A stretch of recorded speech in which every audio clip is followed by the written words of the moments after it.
만약 오늘 밤 여의도의 한 밀실에서 누군가 이런 대화를 나눈다면 어떨까요? 어차피 주인들은 신경도 안 써. 판돈 200조만 더 끌어오면 수수료만으로도 우리는 평생 먹고 살 수 있어. 여기서 말하는 주인이 바로 우리고 판돈 200조가 바로 우리가 30년간 꼬박꼬박 낸 국민연금이라면 말입니다. 믿기 힘든 이야기처럼 들리시겠지만 이것은 지금 이 순간 벌어지고 있는 현실입니다. 그리고 오늘 저는 이 거대한 설계의 희생양이 되지 않고 오히려 그 판을 역이용하여 우리의 노후를 지켜낼 숨겨진 실탄 두 가지를 우리 손에 직접 쥐어드릴 겁니다. 오래전 재정난에 시달리던 한 작은 마을에 아주 말끔하게 차려입은 신사 한 명이 나타났습니다. 그는 자신을 전설적인 투자자나 소개하며 마을의 공동기금을 자신에게 맡기면 몇 배로 불려주겠다고 약속했습니다. 마을 사람들은 그의 화려한 언변과 자신감에 넘어가 평생 모은 돈을 전부 그에게 맡겼죠. 신사는 그 돈을 들고 가장 화려한 도시 라스베이거스의 한 호텔 VIP 룸으로 직행했습니다. 하지만 그는 투자를 한 것이 아니었습니다. 다른 도시에서 온 도박꾼들과 함께 마을 사람들의 돈을 포커칩으로 바꿔 위험천만한 도박판을 벌인 겁니다. 더 기가 막힌 사실은 그가 설령 판돈을 모두 잃더라도 게임 참가비라는 명목으로 마을 기금의 2%를 무조건 수수료로 챙겨가는 계약을 맺었다는 사실입니다. 마을 사람들은 밖에서 그가 자신들의 미래를 위해 열심히 일하고 있으리라 믿는 동안 VIP 룸 안에서는 그들의 피 같은 돈이 연기처럼 사라지고 있었습니다. 이 이야기가 그저 꾸며낸 우화처럼 들리십니까? 바로 어제 대한민국 국민연금기금운용위원회가 장기 투자 수익률 제고라는 아주 그럴듯한 명분 아래 우리 노후자금의 해외 고위험 자산 투자 비중을 역대 최대로 늘리기로 결정했습니다. 추가로 투입되는 금액만 무려 200조 원에 달합니다. 이것은 정확히 우리의 노후자금이 라스베이거스 VIP룸의 포커칩이 되어 월가의 거대한 도박판에 던져지고 있다는 뜻입니다. 이 거대한 설계가 어떻게 작동하는지 그 메커니즘을 차갑게 해부해보겠습니다. 먼저 그들은 국민연금 고갈이라는 공포를 이용합니다.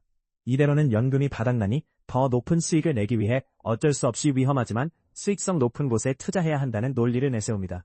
마치 낡은 아파트에 최첨단 AI 엘리베이터를 설치해주겠다며 모든 주민의 관리비를 2배로 올리려는 건물주의 수법과 똑같습니다. 당장의 달콤한 약속 뒤에 숨겨진 비용과 위험은 절대 먼저 말해주지 않죠. 국민연금기금운용위원회가 발표한 2027-2031 중기자산 배분안의 실체는 이렇습니다. 첫째, 전체 자산 중 해외 주식과 사모펀드, 부동산 같은 대체 투자 비중을 현재 45%에서 무려 60%까지 확대하기로 했습니다. 15%포인트 상승, 금액으로는 약 200조 원의 새로운 돈이 해외로 나간다는 의미입니다. 둘째, 이 200조 원의 상당 부분은 월가의 거대 사모펀드와 헤지펀드에 위탁 운용됩니다. 진짜 문제는 여기서부터입니다. 이들은 통상적으로 연 2%에 달하는 막대한 운용 수수료를 선취합니다. 200조의 2%면 연간 4조 원입니다. 이 4조 원은 투자 수익이 나든 원금까지 까먹는 최악의 손실이 나든 상관없이 월가 펀드 매니저들의 주머니로 먼저 들어가는 고정 비용입니다. 셋째, 만약 투자가 성공해 수익이 나면 그들은 또다시 거액의 성과급을 챙겨갑니다. 하지만 투자가 실패해서 손실이 나면 그 책임은 고스란히 미래에 쪼그라든 연금을 받게 될 우리 모두가 지게 됩니다. 그들에게는 꽃놀이패고 우리에게는 목숨을 건 러시안 룰렛인 셈입니다. 이런 위험한 도박이 처음이 아닙니다. 과거 캐나다 연기금은 우리와 똑같이 고위험 대체 투자에 크게 베팅했다가 2008년 글로벌 금융위기 당시 마이너스 18.8%라는 재앙적인 수익률을 기록하며 국민들의 노후에 막대한 타격을 입혔습니다. 반면 같은 시기 안정적인 국채와 우량주 위주로 운영한 노르웨이 국부펀드는 손실률 마이너스 3.4%로 비교적 성공적인 방어에 성공했습니다. 지금 국민연금은 명백한 실패 사례인 캐나다 모델을 따라가며 위험한 불장난을 시작한 것입니다. 이것은 비단 한 분만의 문제가 아닙니다. 전 세계적으로 거대 연기금은 언제나 수수료를 노리는 글로벌 투기 자본의 가장 손쉽은 먹잇감이 되어왔습니다. 하지만 진짜 소름 돋는 사실은 여기서 끝이 아닙니다. 이 거대한 설계의 가장 무서운 함정은 단순히 돈을 잃을 수 있다는 리스크 그 자체가 아닙니다. 진짜 함정은 정부가 전문가들이 알아서 당신들의 노후를 지켜주고 있다는 안도감과 착각을 심어준다는 데 있습니다. 우리는 카지노 밖에서 설마 나라가 내 돈을 가지고 장난치겠어? 라고 안심하는 동안 정작 VIP룸에서는 우리 돈으로 벌이는 위험한 판이 점점 더 커지고 있는 것입니다. 이 거짓된 안정감에 취해 우리 스스로 노후를 준비할 골든타임을 놓치게 만드는 것. 이것이 바로 이 시스템이 설계한 가장 교활하고 무서운 함정의 본질입니다. 그렇다면 이 거대한 시스템에 맞서 우리는 무엇을 해야 할까요? 판이 어떻게 돌아가는지 알게 된 이상 더 이상 구경꾼으로 앉아있을 수는 없습니다. 이제 반격의 시간입니다. 우리 손에 쥐어야 할 두 가지 실탄을 공개합니다. 첫 번째, 공격적인 포트폴리오로 우리 스스로 노후의 주도권을 되찾아와야 합니다. 지금 당장 국민연금 내연금 사이트에 접속해 내 예상 연금 수령액이 현재 물가 기준으로 얼마나 초라한지 두 눈으로 확인하십시오. 그리고 동시에 개인연금, 즉 연금저축펀드나 IRP 계좌를 열어 내 투자 포트폴리오를 점검해야 합니다. 만약 원리금 보장형 상품이나 채권 같은 안전자산 비중이 50%를 넘는다면 그것은 투자가 아니라 내 돈의 가치를 매년 3%씩 갉아먹는 방치입니다.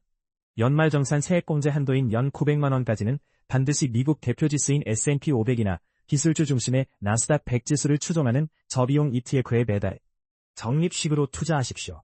국민연금이 월가에 내는 연 2%의 비싼 수수료 대신 우리는 연 0.03%의 수수료만 내고 미국 경제 전체의 성장에 직접 올라타는 겁니다.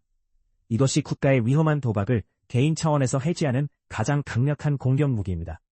두 번째, 방어적으로는 조용한 재앙을 막아야 합니다. 절대 정부가 알아서 해주겠지 라는 막연한 기대로 개인연금이나 퇴직연금 계좌를 원리금 보장형 상품에 처박아두지 마십시오.